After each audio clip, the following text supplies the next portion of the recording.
ಎಲ್ರಿಗೂ ನಮಸ್ಕಾರ. ಕೂದಲು ಉದುರುವಿಕೆ ಈಗ ಸಾಮಾನ್ಯ ಸಮಸ್ಯೆಯಾಗಿದೆ. ಈ ಕೂದಲು ಉದುರುವಿಕೆ ಯಾಕೆ ಆಗುತ್ತೆ ಅನ್ನೋ ಪ್ರಶ್ನೆ ನಿಮಗೂ ಕಾಡುತ್ತಿದೆಯೇ? ನನಗೂ ಕಾಡ್ತಾ ಇತ್ತು. ಒಂದು ದಿನ ನಾನು ಕನ್ನಡಿಯ ಮುಂದೆ ನಿಂತಾಗ ಒಂದು ವಿಷಯ ನನ್ನ ಗಮನಕ್ಕೆ ಬಂತು. ನನ್ನ ಕೂದಲು ಉದುರುತ್ತಿರುವುದು. ಕೈಯಲ್ಲಿ, ಹಾಸಿಗೆಯಲ್ಲಿ ಎಲ್ಲಿ ನೋಡಿದರೂ ಕೂದಲೇ. ಅದೇ ಸಮಯದಲ್ಲಿ ನನ್ನ ಮನಸ್ಸಿಗೆ ಒಂದು ವಿಚಾರ ಬಂತು. ಜೀವನದಲ್ಲಿ ಎಲ್ಲದಕ್ಕೂ ಕಂಟ್ರೋಲ್ ಬೇಕು, ಇಲ್ಲದಿದ್ದರೆ ಹಾನಿಯಾಗುತ್ತದೆ ಅಂತೇಳಿ. ನನ್ನ ಕೂದಲಿಗೂ ಅದೇ ಆಗುತ್ತಿತ್ತು.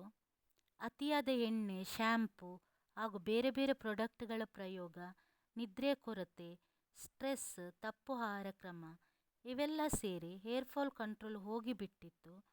ಕೂದಲಿಗೆ ಶಕ್ತಿ ಇರಲಿಲ್ಲ. ಒಂದು ದಿನ ನನ್ನ ಹಿರಿಯರು ಹೇಳಿದ ಮಾತು ನನ್ನ ಜೀವನವನ್ನೇ ಬದಲಾಯಿಸಿತು. ಕೂದಲಿಗೂ ಹೇರ್ ಕಂಟ್ರೋಲ್ ಬೇಕು ಅಂದರೆ ಅತಿಯಾದ ಕಾಳಜಿ ಬೇಡ, ಕಡಿಮೆ ಕಾಳಜಿ ಬೇಡ, ಸರಿಯಾದ ಸಮತೋಲನ ಬೇಕು ಅಂತ. ಆವಾಗಲೇ ನಾನು ನ್ಯಾಚುರಲ್ ಪರಿಹಾರಕ್ಕೆ ಮೊರೆ ಹೋದೆ. ಇವತ್ತು ನಾನು ನಿಮಗೂ ಆ ನ್ಯಾಚುರಲ್ ಪರಿಹಾರ ಏನು ಮಾಡಬೇಕು ಅಂತ ಹೇಳಿಕೊಡುತ್ತೇನೆ. ಮೊದಲು ಒಂದು ಬೌಲ್ ತೆಗೆದುಕೊಳ್ಳಿ.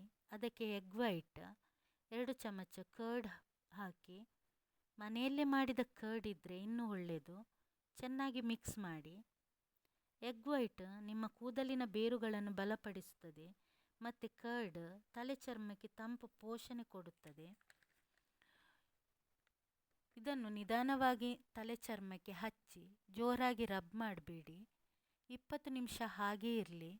ನಂತರ ವಾಶ್ ಮಾಡಿ. ಒಂದು ದಿನದಲ್ಲಿ ಮ್ಯಾಜಿಕ್ ಆಗಲ್ಲ. ಕ್ರಮೇಣ ನಿಯಮಿತವಾಗಿ ಮಾಡಿದಾಗ ಕೂದಲು ಉದುರುವುದು ಕಡಿಮೆಯಾಗುತ್ತದೆ, ಕೂದಲು ಮೃದು ಆಗುತ್ತದೆ, ತಲೆ ಚರ್ಮ ಆರೋಗ್ಯವಾಗುತ್ತದೆ.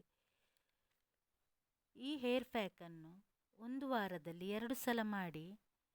ಉಗುರು ಬಿಸಿ ನೀರನ್ನು ಮಾತ್ರ ಯೂಸ್ ಮಾಡಿ. ಒದ್ದೆ ಕೂದಲು ಬಾಚೋಕ್ಕೆ ಹೋಗಬೇಡಿ.